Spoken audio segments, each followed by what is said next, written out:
നമസ്കാരം. എല്ലാ പ്രേക്ഷകർക്കും തീർത്ഥാടനത്തിന്റെ ഇന്നത്തെ സർഗത്തിലേക്ക് സ്വാഗതം.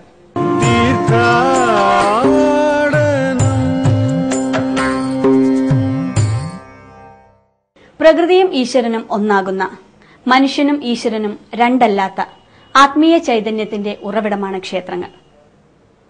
ക്ഷേത്ര ദർശനം ഭൗതികമായ പരിവർത്തനത്തെക്കാൾ ആന്തരികമായ പരിവർത്തനത്തിന് വഴിതെളിയിക്കുന്നു.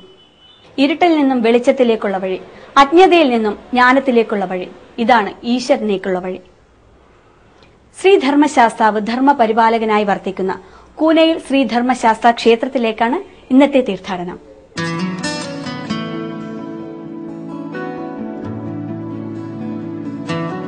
ഹരിവരാസനം സ്വാമി വിശ്വമോഹനം ഹരിദീശ്വരം ആരാധ്യ പാദുകം ഹരിവിവർദ്ധനം സ്വാമി നിത്യനർത്തനം ഹരിഹരാത്മജം സ്വാമി ദേവമാശ്രയേ ഹരിഹരാത്മജം സ്വാമി ദേവമാശ്രയേ.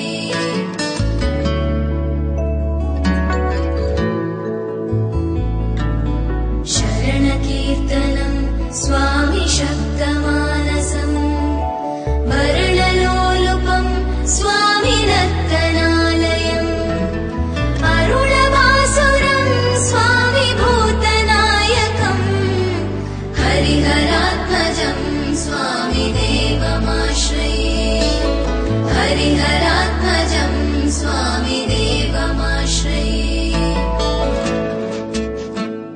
നൂറ്റാണ്ടുകൾ പഴക്കമുള്ള കൂനയിൽ ശ്രീ ധർമ്മശാസ്ത ക്ഷേത്രം.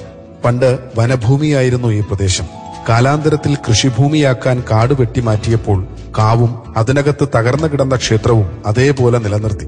നൂറ്റാണ്ടുകൾക്ക് മുമ്പ് മടമ്പക ഭൂമിയായി പതിച്ചു നൽകുകയും ആയതിനെ കഴിഞ്ഞ തലമുറ കർഷകർക്ക് നൽകിയതനുസരിച്ച് ഈ കാവിന്റെ ഉടമസ്ഥാവകാശം അണ്ണൂർ കുടുംബത്തിലെ കുടുംബാംഗമായ പി മാധവൻ പിള്ളയുടെ പേരിലാവുകയും അദ്ദേഹം 60 സെന്റും കാവും ക്ഷേത്ര നിർമ്മാണം നടത്തി പൂജ ചെയ്യുവാൻ ഈ പ്രദേശത്തുള്ള 25 പേരടങ്ങുന്ന ഒരു ട്രസ്റ്റിന് രൂപം നൽകി ആധാരം ചെയ്തു കൊടുക്കുകയുണ്ടായി.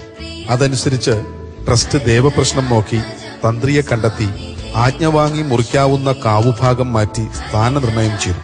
ക്ഷേത്രശില്പിയെ വരുത്തി വിധിപ്രകാരം ക്ഷേത്രം നിർമ്മിച്ച് 1989 മകരം 5 തന്ത്രി ബ്രഹ്മശ്രീ പുല്ലാമ്പടി ദേവനാരായണൻ നമ്പൂതിരിയെ കൊണ്ട് പ്രതിഷ്ഠ നടത്തി.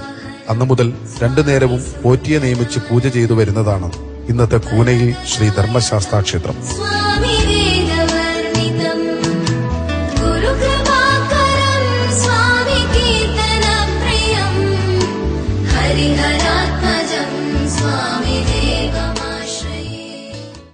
ആയിരത്തി 1986 എൻ്റെ ഏറ്റവും മൂത്ത ജ്യേഷ്ഠനായ ശ്രീ മാധവൻ നായരാണ് ഈ ക്ഷേത്രവും അതിനോടനുബന്ധിച്ചുള്ള സ്ഥലവും ഒരു ട്രസ്റ്റ് രൂപീകരിച്ച് എഴുതി കൊടുത്തത്. അതിനുശേഷം അന്ന് യാതൊരു സാമ്പത്തിക മെച്ചവും ഇല്ലാതിരുന്ന ഈ ക്ഷേത്രത്തിൽ വളരെ സജീവമായ പ്രവർത്തനം കൊണ്ട് ഞങ്ങൾ കുറേ അധികം കമ്മിറ്റിക്കാർ ഇതിനു വേണ്ടി ആത്മാർത്ഥമായി ശ്രമിച്ചതുകൊണ്ട് ഈ ക്ഷേത്രം ഈ നിലയിലായി. ഇപ്പോൾ ഈ നിലയിലായ ഈ ക്ഷേത്രം അതിന് ഉത്തരവാദി എന്ന് നമുക്കിപ്പോൾ പറയാവുന്നത് ഇപ്പോഴത്തെ പ്രസിഡന്റായ ശ്രീ വാമദേവൻ നായരാണ്. അദ്ദേഹത്തിൻ്റെ നേതൃത്വവും ഞങ്ങളെപ്പോലുള്ളവരുടെ സഹായവും കൊണ്ട് ക്ഷേത്രം ഇന്ന് പുറത്തറിയപ്പെടുന്ന നല്ല ക്ഷേത്രങ്ങളിൽ ഒരു ക്ഷേത്രമായി മാറിയിരിക്കുകയാണ്. കൂനയിൽ ശ്രീ ധർമ്മശാസ്ത ക്ഷേത്രത്തിന്റെ എല്ലാവിധ പുരോഗതികൾക്കും കാരണം ശ്രീ ധർമ്മശാസ്താവിന്റെ അനുഗ്രഹലബ്ധി തന്നെയാണ്. അതോടൊപ്പം തന്നെ ക്ഷേത്ര ട്രസ്റ്റിന്റെ പ്രശംസനീയമായ സേവനങ്ങളും ഈ ക്ഷേത്രത്തെ പുരോഗതിയിലേക്ക് നയിക്കുന്നു. ട്രസ്റ്റിന്റെ കാലോചിതമായ ആശയങ്ങളും പ്രവർത്തനങ്ങളും കൂനയിൽ ക്ഷേത്രത്തെ പുരോഗമനത്തിന്റെ പാതയിലേക്ക് നയിക്കുന്നുണ്ട്. ട്രസ്റ്റിന്റെ ആയുഷ്കാല പ്രസിഡന്റ് കെ വാമദേവൻ നായരുടെ നേതൃത്വത്തിൽ ബൈല രജിസ്റ്റർ ചെയ്ത് ചിട്ടയായി മെമ്പർഷിപ്പ് വിതരണം ചെയ്ത് 25 അംഗ ട്രസ്റ്റാണ് ഈ ക്ഷേത്രം നിയമാനുസരണം ഭരണം നടത്തുന്നത്. 25 അംഗങ്ങളുള്ള ഒരു ട്രസ്റ്റാണ് ഈ ക്ഷേത്രത്തിന്റെ ഭരണം നിർവഹിക്കുന്നത്. അതെല്ലാം ഈ കാവിന്റെ ആധാരം എഴുതി ഞാൻ പൂർണ്ണമായി ഇതിന്റെ ആയുഷ്കാല പ്രസിഡന്റ് എന്നുള്ള നിലയിൽ ഒരു രേഖ തന്നതിന്റെ അടിസ്ഥാനത്തിൽ ആ ആധാരത്തിൽ പറഞ്ഞിട്ടുള്ള അംഗങ്ങളാണ് ട്രസ്റ്റ് അംഗങ്ങളായി വന്നത്. അതിൽ പലരും ഇന്ന് ജീവിച്ചിരിപ്പില്ല.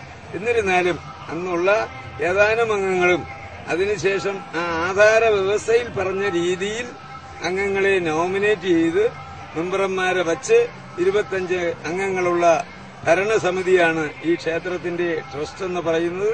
ആ ട്രസ്റ്റ് അംഗങ്ങള് അതിൽ സെക്രട്ടറി, പ്രസിഡന്റ് കഴിഞ്ഞ് ജോയിന്റ് സെക്രട്ടറിമാരും വൈസ് പ്രസിഡന്റും ഒക്കെ ഉണ്ട്. എല്ലാ ക്ഷേത്രങ്ങളുടെയും ഭരണം പോലെ തന്നെയാണ് ഇതിന്റെയും ഭരണം നടത്തുന്നത്.